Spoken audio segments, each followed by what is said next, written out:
Hello दोस्तों, नमस्कार। मैं हूं आईपीएस यादव और आप देख रहे हैं इंडिया आजकल, सच खबर हर पल।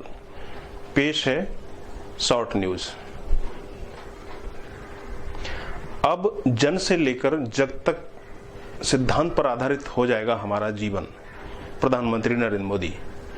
मुख्यमंत्रियों के साथ हुई वीडियो कॉन्फ्रेंस में प्रधानमंत्री नरेंद्र मोदी ने कोरोना के वायरस के खिलाफ भारत की आगे की लड़ाई को लेकर के कहा है, अब दुनिया कोरोना से पहले और कोरोना के बाद हो जाएगी, जैसा कि विश्व युद्ध के साथ में हुआ था।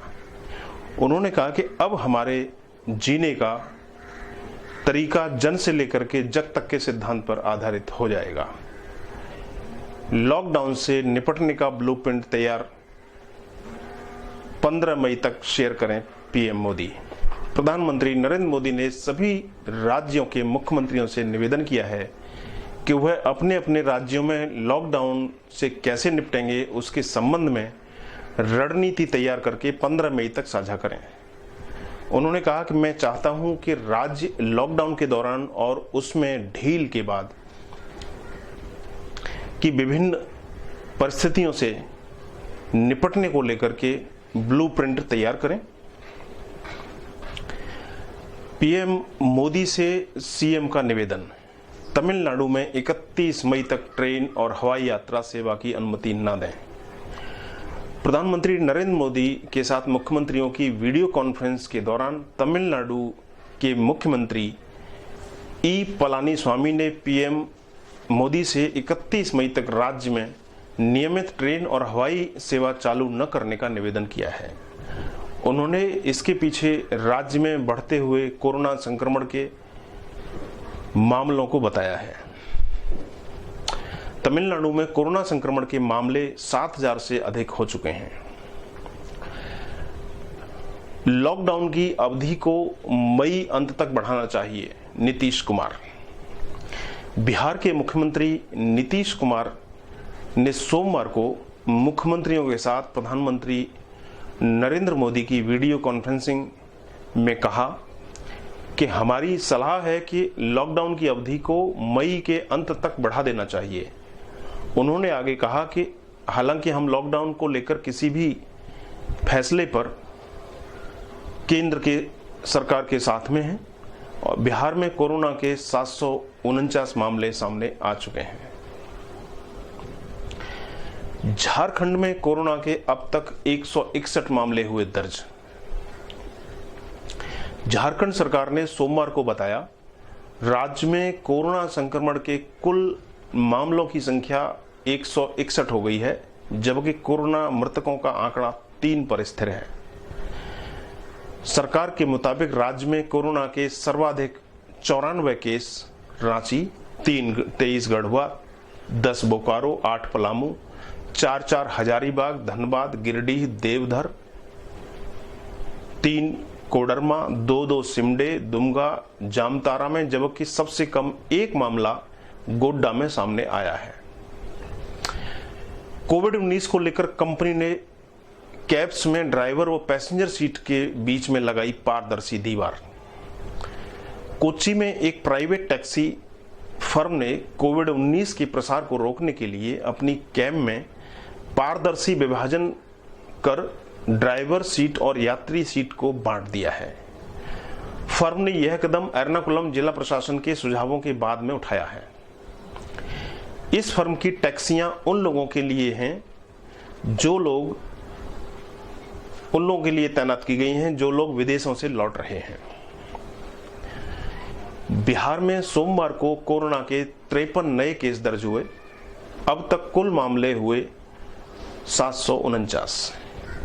बिहार के स्वास्थ्य सचिव संजय कुमार ने बताया है कि राज्य में सोमवार को कोरोना वायरस संक्रमण के 53 नए केस दर्ज हुए हैं, जिसके साथ राज्य में कुल मामलों की संख्या 749 हो गई है। और आज दर्ज हुए मामलों में सर्वाधिक 11 पटना जिले में दर्ज हुए हैं। वहीं राज्य में सर्वाधिक संक्रमित मुंगेर 115 और पटना 72 जिला है।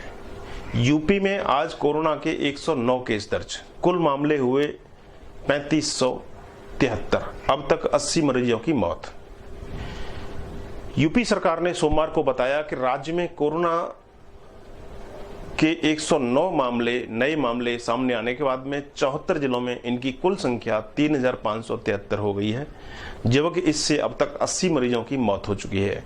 राज्य में कोरोना के सर्वाधिक 770 केस आगरा, 302 कानपुर, 255 मेरठ, 248 लखनऊ, 230 गौतम बुद्ध नगर, 204 सहारनपुर, गाजियाबाद में 145 रिपोर्ट दर्ज हुए हैं। गौतम बुद्ध नगर में आज कोरोना वायरस के 4 नए केस, सक्रिय मामले बढ़कर हुए 85। सोमवार शाम 4 बजे तक आंकड़ों के अनुसार गौतम बुद्ध नगर में कोरोना वायरस के 4 नए मामले सामने आए हैं, जिसके बाद यहां पर कुल मामलों की संख्या 222 हो गई है। वहीं जिले में अब सक्रिय मामलों की संख्या बढ़कर 85 है और अब तक 2 लोगों की मौत हो चुकी है। जिले में अब तक 135 लोग डिस्चार्ज भी हुए हैं। महाराष्ट्र में आज सामने आए कोरोना के 1230 केस, कुल मामले बढ़कर हुए 23,401। महाराष्ट्र स्वास्थ्य विभाग के मुताबिक राज्य में सोमवार को कोरोना संक्रमण के 1,230 केस आने के बाद में कुल मामलों की संख्या 23,401 हो गई है, जबकि मृतकों का आंकड़ा बढ़कर 868 हो गया है। राज्य में कोरोना के सर्वाधिक 14,521 मामले मुंबई और 2,478 पुणे महानगर पालिका में सामने आए हैं। राज्य में अब तक 4,786 कोरोना मरीज डिस्चार्ज हो चुके हैं। गुजरात में कोरोना के कुल मामले हुए 8,541, मृतकों का आंकड़ा पहुंचा 5,500 के पार। गुजरात सरकार ने सोमवार को बताया कि राज्य में कोरोना संक्रमण के मामले बढ़कर 8,541 हो गए हैं, जबकि अब तक 513 कोरोना मरीजों की मौत हो चुकी है, जिसमें अकेले अहमदाबाद में 400 मौतें हुई हैं। राज्य में कोरोना के सर्वाधिक 6,086 केस अहमदाबाद, 914 सूरत, 547 वडोदरा में सामने आए हैं। वहीं राज्य में 2,780 कोरोना मरीज ठीक हो चुके हैं। राजस्थान में आज यानी सोमवार को कोरोना के 174 केस व 5 की मौत, कुल मामले हुए 3,988। राजस्थान सरकार के मुताबिक राज्य में सोमवार रात को 9 बजे तक कोरोना संक्रमण के 174 केस 49 उदयपुर, 28 जयपुर, 13 जोधपुर, 12 अजमेर दर्ज होने के बाद इनकी कुल संख्या 3,988 हो गई है। राज्य में आज 5 मौतों के बाद में मृतकों का आंकड़ा बढ़कर 113 हो गया है। कोरोना के सर्वाधिक 1247 केस जयपुर में, 886 जोधपुर में, 259 कोटा में, 232 अजमेर, 182 उदयपुर, 142 टोंक में आए हैं। लॉकडाउन के बीच में ड्यूटी कर रहे मुंबई के पुलिस कर्मियों को एक शख्स ने दी अपनी 18 वैनिटी वैन का बिजनेस करने वाले मुंबई के केतन रावल ने कोरोना वायरस महामारी के बीच में अपनी 18 वैनिटी वैन इस्तेमाल के लिए पुलिस कर्मियों को दे दी हैं। केतन ने कहा है कि जब मैं कुछ महिला पुलिस अधिकारियों से मिला तो मुझे पता चला कि वॉशरूम जाने से बचने के लिए उन्होंने कम पानी पिया है, तो मैंने सोचा कि वैनिटी वैन उन्हें थोड़ा आराम दे सकती है। घाटे के बावजूद प्रवासियों को 1 रुपए में इडली खिला रही है 85 वर्षीय तमिलनाडु की यह महिला। इडली अम्मा के नाम से मशहूर तमिलनाडु की 85 वर्षीय के कमला तल प्रवासी मजदूरों को सिर्फ 1 रुपए में इडली खिला रही है और लॉकडाउन में हो रहे घाटे के बावजूद उन्होंने अपनी इडली के दाम नहीं बढ़ाए हैं। उन्होंने कहा है कि प्रवासी मजदूर आ रहे हैं और वो मदद भी कर रहे हैं और कुछ लोगों ने कच्चा माल भी भेजना शुरू कर दिया है। अब तक 9.8 करोड़ स्मार्टफोन में डाउनलोड हो चुका है आरोग्य सेतु ऐप। केंद्र सरकार ने सोमवार को बताया कि अब तक 9.8 करोड़ स्मार्टफोन में आरोग्य सेतु ऐप डाउनलोड हो चुका है, वह कोरोना से लड़ाई में भारत के लिए यह एक महत्वपूर्ण भूमिका अदा कर रहा है और आगे भी करता रहेगा। एम्पावर्ड ग्रुप 9 के चेयरमैन अजय साहनी ने कहा अपने ऐप में कहा कि डेटा प्राइवेसी के लिए बहुत कुछ किया गया है और जहां भी हमने सोशल डिस्टेंसिंग का पालन नहीं किया, समस्याएं बढ़ी हैं। मुख्यमंत्रियों से पीएम। सोमवार को राज्य के मुख्यमंत्रियों के साथ अपने वीडियो सम्मेलन में प्रधानमंत्री नरेंद्र मोदी ने कहा कि जहां भी हमने सोशल डिस्टेंसिंग का पालन नहीं किया है, वहां पर हमारी समस्याएं बढ़ी हैं। उन्होंने कहा कि आगे हमें कोरोना वायरस संक्रमण को फैलने से रोकना होगा और यह सुनिश्चित करना होगा कि लोग सोशल डिस्टेंसिंग समेत सभी एहतियाती कदमों का पालन करें।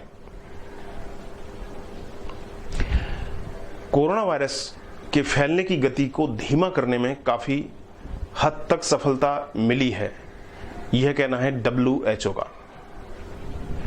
WHO के चीफ डॉक्टर टेड्रोस एथेनोम ने सोमवार को एक मीडिया ब्रीफिंग के दौरान कहा कि यह अच्छी खबर है कि कोरोना वायरस के फैलने की गति को धीमा करने में काफी हद तक सफलता हासिल हुई है और लोगों की जान बची है।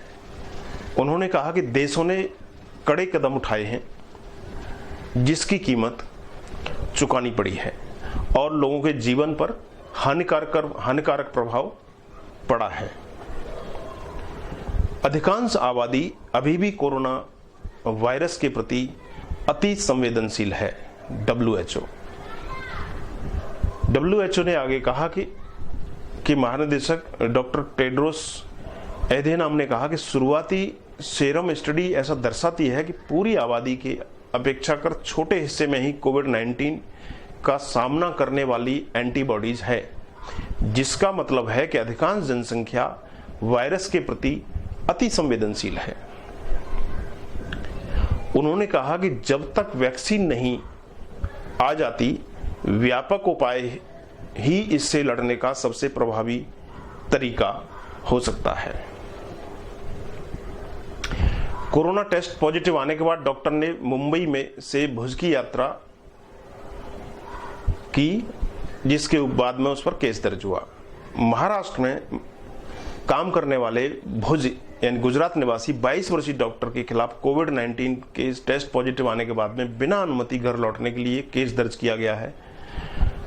डॉक्टर का टेस्ट 4 मई को पॉजिटिव आया था और वह उसी दिन मुंबई से निकल गई थी। डॉक्टर के संपर्क में आए 14 लोग इंस्टीट्यूशनल क्वारंटीन में हैं। सुरक्षा बलों ने IS के दक्षिण एशियाई प्रमुख को किया है गिरफ्तार। अफगानिस्तान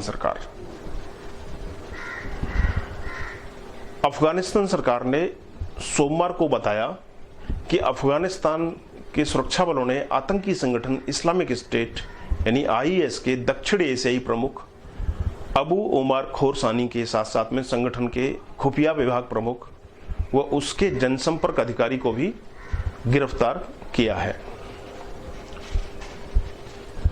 बतौर राइटर्स, दक्षिण एशियाई IS की मौजूदगी मुख्यतया अफगानिस्तान के एक छोटे से हिस्से में है, जिसमें से अधिकतर क्षेत्र उत्तरी अफगानिस्तान में पड़ता है।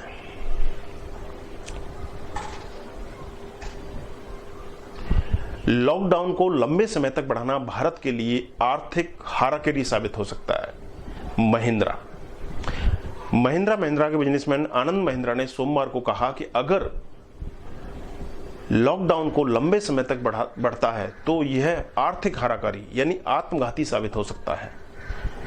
महिंद्रा ने कहा कि कार्यशील और बढ़ती अर्थव्यवस्था आजीविका के लिए एक प्रतिरक्षा प्रणाली की तरह है और बतौर महिंद्रा लॉकडाउन इस प्रतिरक्षा प्रणाली को कमजोर करता है और गरीबों को सबसे अधिक नुकसान पहुंचाता है। तो दोस्तों, ये थी एक साथ कई खबरें एक इस 15 मिनट के एपिसोड में। उम्मीद है आपको पसंद आई होंगी। मिलते हैं ऐसे ही किसी अगले एपिसोड में। नमस्कार। इंडिया आजकल, सच खबर हर पल।